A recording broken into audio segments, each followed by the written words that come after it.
En este episodio, la Luna, el cuerpo celeste más conocido del sistema solar. Su martirizada superficie sembrada de cráteres y llanuras de lava. La rotación alrededor de la Tierra y los espectaculares fenómenos que produce. Las fases y los eclipses.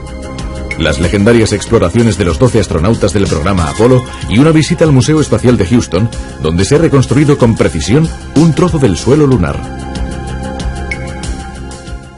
La próxima vez que vean la Luna elevarse en el cielo, piensen en una cosa extraña, obvia pero extraña, impresionante, y es que está girando allí en el cielo alrededor de nuestro planeta desde hace más de 4 millones de años, un tiempo increíblemente largo. Mucho antes de que apareciera cualquier forma de vida, la Luna salía y se ponía en el horizonte continuamente. En un momento dado, en la Tierra aparecieron las primeras bacterias, después los primeros seres pluricelulares, poco a poco el planeta se cubrió de vegetación y más tarde de animales, y la Luna seguía saliendo y poniéndose sin pausa. Los primeros homínidos en un determinado momento levantaron la vista y empezaron a plantearse algunas preguntas. Después de ellos, otros hombres se plantearon otras preguntas y alguno incluso empezó a encontrar alguna respuesta basada en la cultura del tiempo.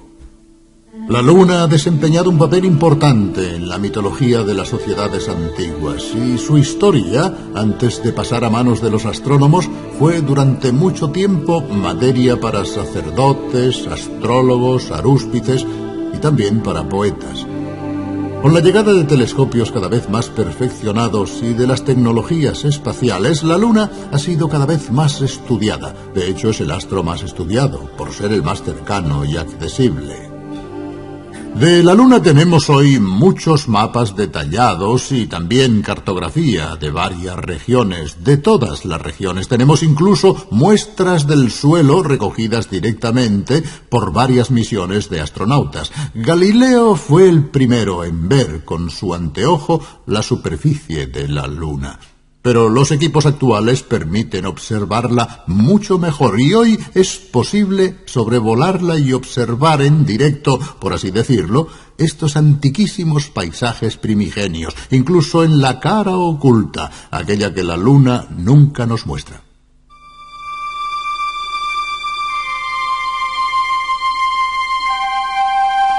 Estas son las primeras imágenes de la Tierra y de la Luna moviéndose conjuntamente por el espacio. Fueron enviadas por la sonda Galileo en diciembre de 1992.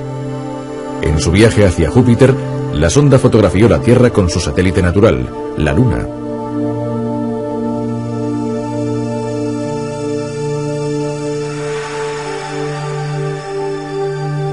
Estas imágenes ampliadas muestran las llanuras de lava lunares, indicadas con colores artificiales.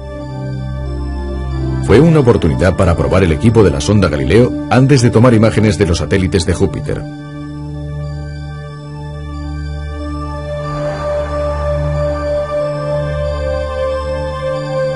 En aquella ocasión, la sonda Galileo pasó sobre el polo norte lunar, una región difícilmente observable desde la Tierra.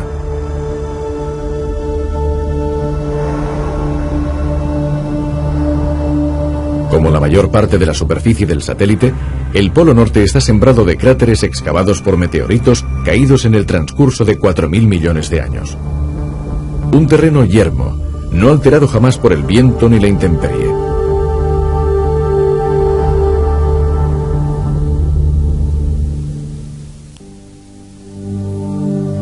Esta es la Luna vista desde la Tierra. Son observaciones telescópicas. Panoramas que se ven igual desde un satélite en órbita.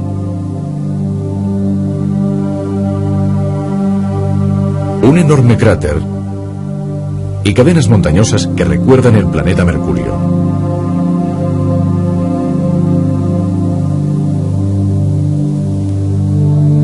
Los altiplanos, las regiones más claras y luminosas, sembrados de cráteres. Los llamados mares, llanuras oscuras, cubren el 15% de la superficie lunar. En realidad son cuencas creadas por el impacto de meteoritos y llenadas después por coladas de lava. Extensiones llanas que contrastan con otras zonas más accidentadas. Y aquí está, desde más de 400.000 kilómetros de distancia, el cráter Copérnico. Nosotros vemos la Luna de una manera siempre distinta. Observándola a la misma hora cada noche, vemos que se va desplazando hacia el este, cambiando de fase, de cuarto creciente a luna llena, después cuarto menguante y finalmente luna nueva. La luna, dicen los poetas, brilla en el cielo. Es una forma romántica de sugerir que tiene luz propia. En realidad no la tiene en absoluto. La luz no es suya, sino que es el reflejo de la del Sol.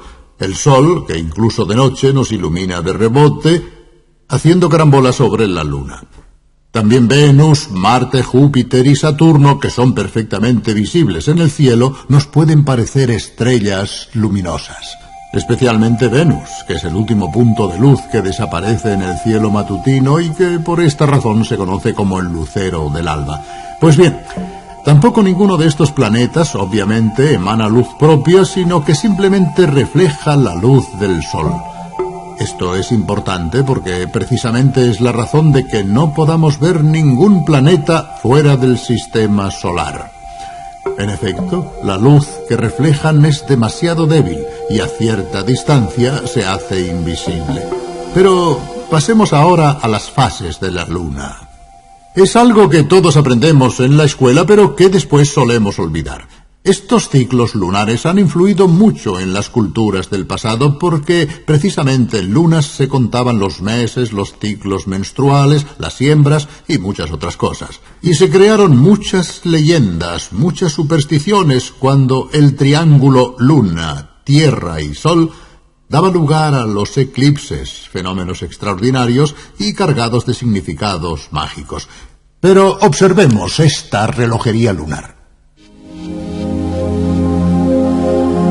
La Luna siempre presenta la misma cara a la Tierra, porque realiza una rotación sobre su eje exactamente durante el mismo tiempo que emplea para completar una revolución alrededor de la Tierra. Por eso, en cualquier fase, la cara que vemos es siempre la misma. La cantidad de superficie iluminada depende de su ángulo con respecto al Sol. Cuando hay luna nueva, no vemos nada. La sombra es total. No se trata de sombra proyectada por la Tierra, sino que se debe a la posición de la Luna respecto al Sol.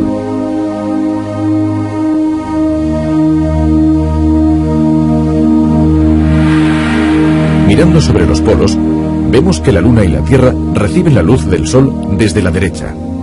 A medida que completa su órbita alrededor de la Tierra, la Luna crece y desaparece a nuestros ojos. El ciclo dura 28 días. Aquí está de nuevo, con las fases lunares visibles desde la Tierra.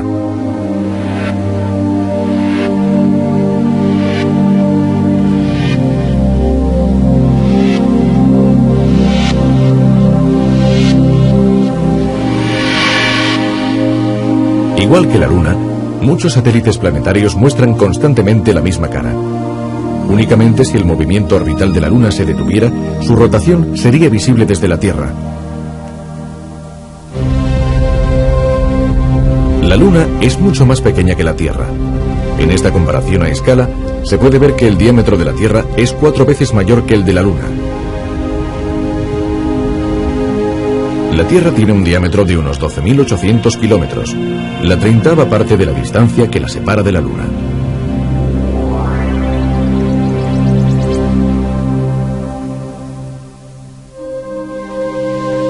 Debido a esta cercanía, la Luna ejerce una fuerte atracción gravitacional sobre la Tierra que provoca el fenómeno de las mareas. La Luna atrae los océanos. La combinación de su movimiento orbital y la rotación de la Tierra causa un flujo y un reflujo capaces de transformar un promontorio en una isla.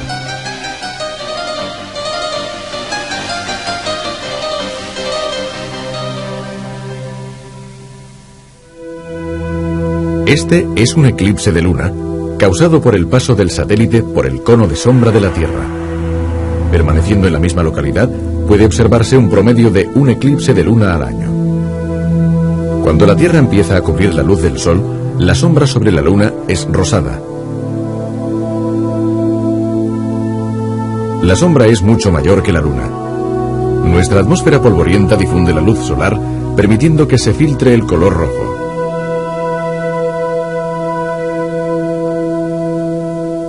Mientras que un eclipse total de Sol dura pocos minutos, un eclipse de Luna puede durar varias horas. Este, en 1992, tenía una sombra negra que evidenciaba perfectamente la curvatura de nuestro planeta. La Luna se halla 400 veces más cerca de la Tierra que del Sol, y el Sol tiene un diámetro 400 veces mayor. Durante un eclipse de Sol, cuando la sombra de la Luna se proyecta sobre la Tierra, la Luna cubre exactamente el disco solar. Entonces tenemos un eclipse total de Sol. Cuando la Luna no tapa el Sol completamente, se produce un eclipse anular. Esto se debe a que la órbita de la Luna es elíptica, lo que periódicamente la lleva ligeramente más lejos de la Tierra.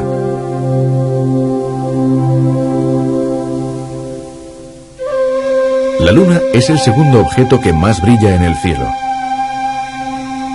Sabemos que en realidad su luz es la luz del Sol reflejada, lo que han constatado los hombres que han llegado a ella y han desembarcado en su superficie.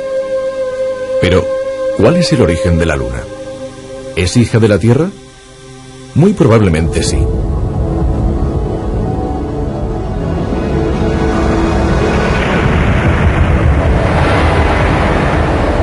Se considera que poco después de su formación, la Tierra fue golpeada y desintegrada por otro protoplaneta. Al volverse a unir, el material más ligero fue lanzado en órbita, convirtiéndose en la Luna.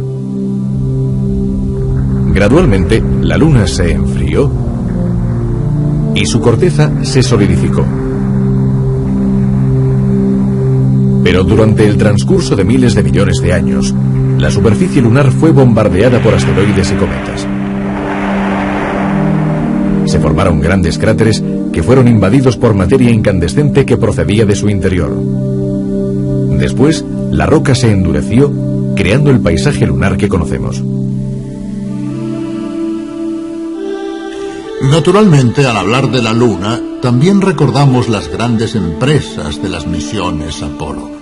Los que tengan más de 35 años recordarán aquel momento extraordinario en el que Neil Armstrong puso el pie en la Luna en julio de 1969. Aquel primer alunizaje inolvidable ha permanecido grabado en nuestra memoria en casi todos sus detalles. En los Estados Unidos se conservan muchos recuerdos del proyecto Apolo y también existen los modelos originales de los vehículos y de los cohetes empleados en esas empresas. Por ejemplo, la cápsula de mando destinada a albergar a los 3 astronautas durante el viaje, el módulo lunar con el que fue posible bajar a la Luna y después volver a salir, y el famoso cohete Saturno que permitió a la misión Apolo llegar a la Luna. Estas 3 cosas, cápsula de mando, módulo lunar y cohete Saturno, se pueden ver en sendas exposiciones. Hemos ido a observarlas de cerca. Veamos.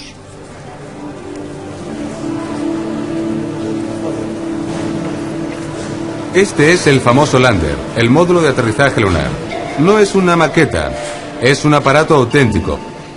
Era un modelo de reserva para el caso de que el original, el que fue utilizado por Armstrong y Aldrin, hubiese tenido problemas antes de partir. Cuando se observa un módulo de aterrizaje lunar, siempre sorprende un poco la forma de araña, con estas 4 patas.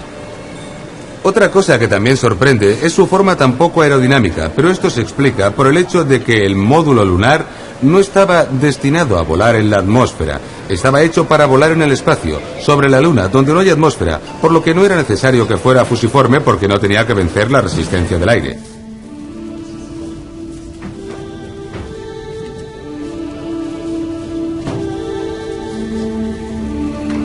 Y este es uno de los resultados de la larga evolución de los misiles. Son los motores del cohete que llevó los astronautas a la Luna. El Saturno V, el famoso Saturno V. Pues bien, motores como estos había 5 que en el momento del despegue desarrollaban un empuje equivalente a 3,5 millones de kilos, algo absolutamente espectacular. Y después consumían 2 millones de litros de combustible en un par de minutos. Esto era necesario para lograr vencer la fuerza de la gravedad. Y todo mezclando simplemente oxígeno y queroseno.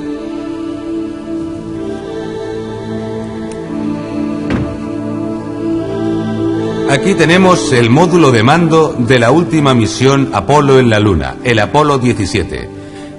En el interior se puede ver la cabina, mucho más espaciosa que las Gemini o las Mercury. En ella caben 3 astronautas, que incluso pueden moverse con cierta libertad. ¿Por qué 3 astronautas? Las Mercury solo tenían 1, las Gemini 2 y el Apolo en cambio 3. Bueno, el motivo es muy sencillo. Para ir a la Luna son necesarios por lo menos 3 astronautas. 2 aterrizan en la Luna y realizan la exploración del terreno. Otro, en cambio, permanece en el interior del módulo de mando para permitir el enganche al final, cuando los otros 2 regresan. El Apolo 17 fue la última misión que se dirigió a la Luna. Con él concluyó una era de la exploración espacial, o mejor dicho, un ciclo, porque el paso siguiente fue el transbordador espacial. Un concepto completamente distinto que actualmente está vinculado a las estaciones espaciales. En 6 ocasiones el hombre ha puesto el pie en la Luna, pero mientras que el desembarco del Apolo 11 fue seguido con gran emoción en todo el mundo, las misiones sucesivas despertaron mucho menos interés y el público las siguió con menor atención. Incluso los programas de televisión y los periódicos, cuando hablan de la conquista de la Luna, nos muestran siempre imágenes de la primera misión. De las otras generalmente se habla poco. Nadie conoce los nombres de los astronautas que volaron después de la primera empresa, excepto quizás los del Apolo 13, paradójicamente, la única misión que no desembarcó en suelo lunar, aunque sufrió todas aquellas penalidades tan conocidas. Pero los Apolo 12, 14, 15, 16 y 17 obtuvieron grandes éxitos.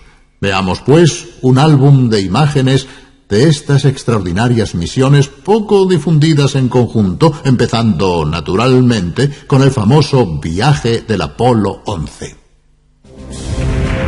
Es el 6 de julio de 1969. El gigantesco Saturno V se separa de la rampa 39 de la base de Cabo Cañaveral, en Florida. Así es como empezó la histórica misión del Apolo 11, que habría de llevar al primer hombre a la Luna. 3 días después, el Eagle, el frágil módulo de alunizaje, descendía en un mundo desconocido.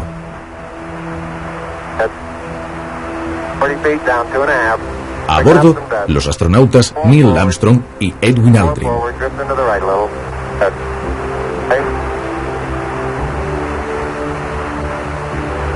Contact light. Okay, engine stop. We copy you down, Eagle. Tranquility Base here. The Eagle has landed. I'm going to step off the limb now.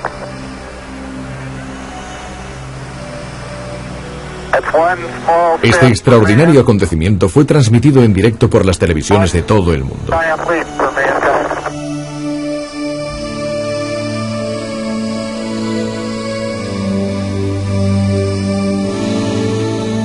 En previsión de que hubiera sido necesario interrumpir repentinamente la exploración, Armstrong recogió al azar algunas muestras del suelo lunar. Pero en la base, en el mar de la tranquilidad, todo se desarrolló a la perfección. Los astronautas permanecieron 2 horas y media en el exterior del módulo, prepararon los instrumentos y recogieron 20 kilos de roca. Después de 21 horas y 36 minutos, el Eagle partió hacia el módulo de mando que esperaba en órbita. El camino de la exploración lunar estaba abierto.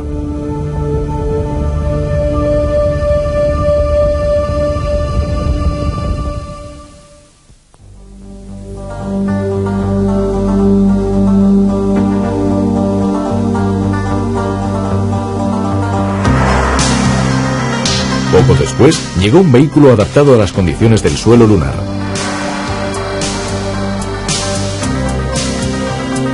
Los alunizajes de las misiones Apolo fueron 6. En cada una de las misiones se llevaron a cabo concienzudas investigaciones científicas. Se recogieron muestras de rocas y se dejaron instrumentos como sismógrafos y espejos especiales para reflejar los rayos láser lanzados desde la Tierra. La Luna se convirtió junto con la Tierra en el cuerpo celeste más conocido y estudiado. En unas condiciones de gravedad equivalentes a 1/6 parte de la terrestre, la mejor forma de moverse era saltar. Se analizaron polvo y rocas y se llegó a la conclusión de que el origen de la Luna podía atribuirse a la colisión entre la Tierra y otro cuerpo celeste.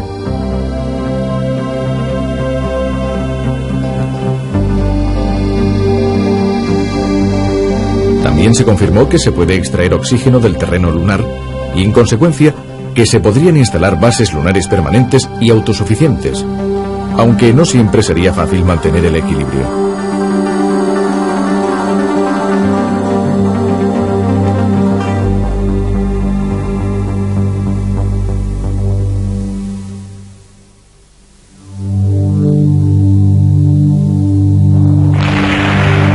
La salida de la Luna de la última misión, el Apolo 17. Era diciembre de 1972. Desde entonces, ningún hombre ha vuelto a la Luna. Se cerraba así una de las exploraciones más importantes en la historia de la humanidad.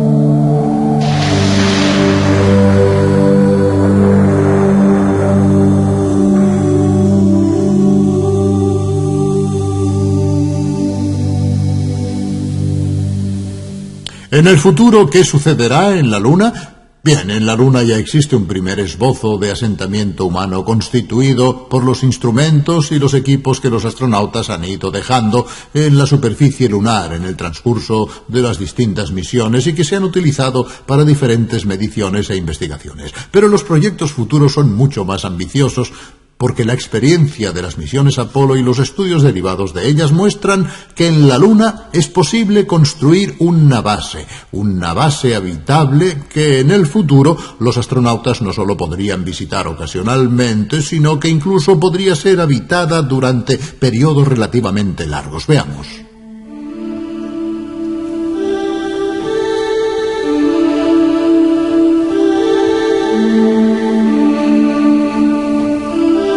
La última vez que el hombre estuvo en la Luna fue con el Apolo 17, en 1972, y nosotros nos encontramos precisamente en medio de una reconstrucción de aquella misión. Aquí se ve el rover, el todoterreno que los astronautas utilizaron para explorar algunos kilómetros de la superficie lunar. Y aquí pueden verse dos astronautas ocupados en recoger material, muestras y en instalar los instrumentos.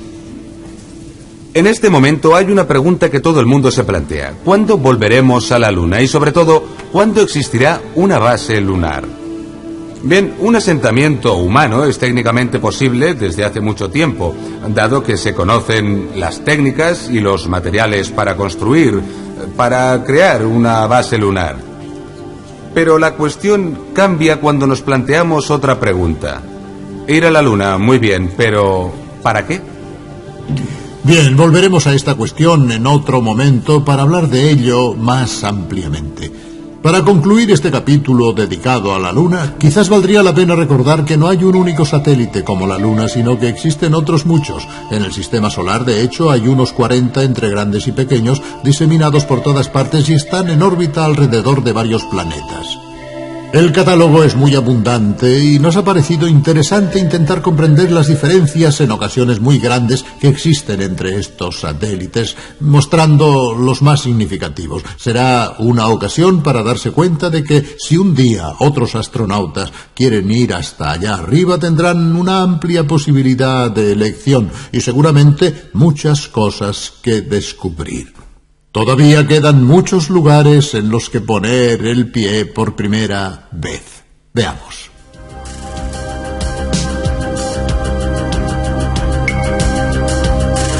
La Luna es uno de los más de 50 satélites naturales que orbitan alrededor de los planetas del Sistema Solar. Es uno de los mayores y el primero que se encuentra partiendo del Sol. De hecho, los dos planetas más cercanos al Sol, Mercurio y Venus, no tienen satélites. Marte, en cambio, posee dos, Phobos y Deimos, pero no tienen nada que ver con nuestra Luna. Son dos pequeños satélites de pocos kilómetros de diámetro. En cambio, Júpiter cuenta con 16 satélites y de ellos 4 pueden compararse por su tamaño a nuestra Luna. Es más, 2 de ellos, Ganimedes y Calisto, son incluso mucho mayores.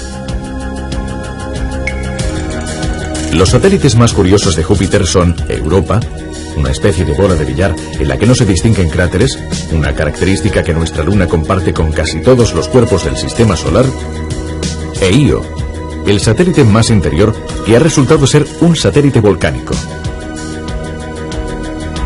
En el fondo, incluso los anillos de Saturno pueden considerarse como un satélite muy especial. Según los científicos, probablemente se formaron al desintegrarse uno o más satélites. El lejano planeta gaseoso posee también otros satélites, unos 20, pero seguramente el más interesante es Titán. Mayor que nuestra Luna, Titán, hecho extraordinario en un satélite, posee una atmósfera rica en nitrógeno. Urano cuenta con 15 satélites, entre los que el más curioso es Miranda, el más interno de los satélites mayores. Un vuelo rasante sobre su superficie. Neptuno y sus 7 satélites, sumergidos en el frío y la oscuridad, a 4.500 millones de kilómetros del Sol. Tritón, el satélite más grande de Neptuno, es un mundo especial. Rodeado por una sutil atmósfera de nitrógeno, presenta una superficie dividida netamente en 2 partes y, sorprendentemente, una notable actividad volcánica. Y finalmente, el último satélite, el más lejano, no descubierto hasta 1978. Caronte, el satélite de Plutón, un puntito luminoso pequeño junto a un punto más grande. Bueno, en total hay muchos satélites, pero para nosotros en definitiva hay una sola luna, la que vemos salir y ponerse en nuestro cielo. Le tenemos mucho cariño y, pese a sus paisajes extraños, poco acogedores, en conjunto nos resulta un lugar familiar, al menos en nuestra fantasía. La Luna todavía girará alrededor de la Tierra durante miles de millones de años. Quién sabe si quizás las próximas generaciones la utilizarán como mina, como antena, como base para viajes espaciales o tal vez como destino turístico. Así es que disfrutémosla todavía un poco antes de que pierda el encanto misterioso que aún conserva pese a todo cuando la observamos de noche tendidos sobre la hierba de un prado. Hasta pronto. Adiós.